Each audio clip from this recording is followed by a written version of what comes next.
ایک بدو آئے، ایک صحابی آئے، یا رسول اللہ میرا باپ میرے مال کو خرچ کر دیتا ہے، مجھ سے پوچھتا نہیں ہے۔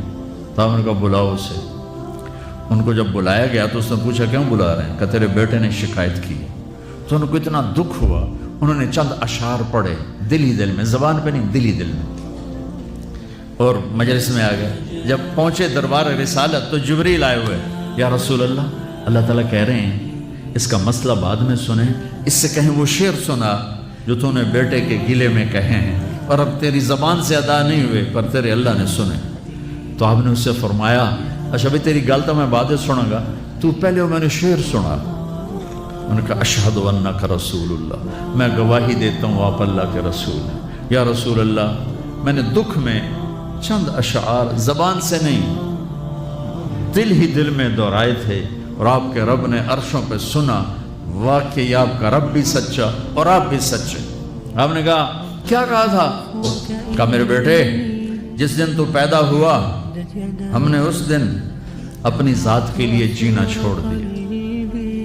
ہم نے تیرے لیے زندگی کا سفر شروع کیا، تجھے ٹھنڈی چھاؤں میں بٹھانے کے لیے گرم ہواؤں سے لڑا، تمہیں ٹھنڈی ہواؤں سے بچانے کے لیے برفانی راتوں میں کام کیا، تیری ایک مسکراہٹ دیکھنے کے لیے ساری ساری رات تڑپا،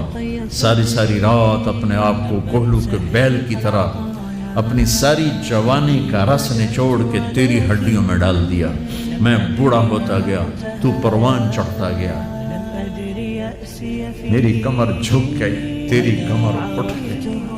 میری ٹانگوں سے جان نکل گئی، تیری ٹانگیں مضبوط ہو گئی، میرے ہاتھ کانپنے لگے، تیرے ہاتھ مضبوط ہوئے، میں لڑکھڑانے لگا، تو اترانے لگا،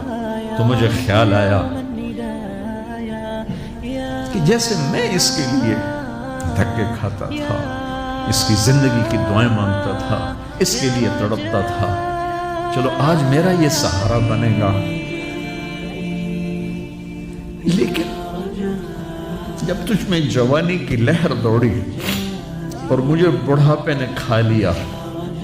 جب جوانی میں تجھ میں رنگ بھرا اور بڑھاپے نے میرے رنگ چھین لیے، جب جوانی تجھے سیدھا کیا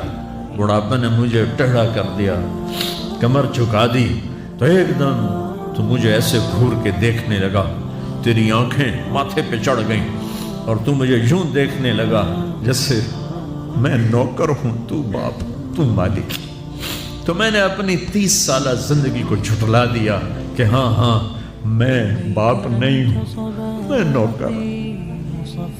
یہ میرا سردار ہے، اگر یہ بیٹا ہوتا تو یوں تو نہ کرتا، اس نے میری راتوں کے تڑپنے کو بھلایا، میرے گرمی سردی سے لڑنے کو بھلایا، کولو کے بیل کی طرف میرے چکر کاٹنے کو بھلایا، اپنی خوشیوں کو دفن کر دیا اپنے سینے میں، قبرستان بنا دیا اپنے سینے کو، اپنی خواہشات کا اور اپنی خوشیوں کا، اور آج تو مجھ سے ایسے بات کرتا ہے جیسے میں نوکر ہوں اور تو میرا آقا ہے۔ اچھا میرے بیٹے میں نوکر سہی، تو سب، پر میں تیرا پڑوسی تو، بندہ پڑوسی سے پوچھ ہی لیتا ہے کیا حال ہے، کوئی ضرورت تو نہیں، اتنا ہی پوچھ لیتے۔ دیکھو میں آج رو رہا ہوں، یہ بڑے دردناک اشعار ہیں، میری اردو میں اتنی وسعت نہیں ہے کہ میں ان اشعار کا درد سمجھ سکوں اردو کے الفاظ میں، لیکن اتنا بتاتا ہوں کہ میرے نبی روتے روتے ہچکی لگ گئی، اتنا روئے۔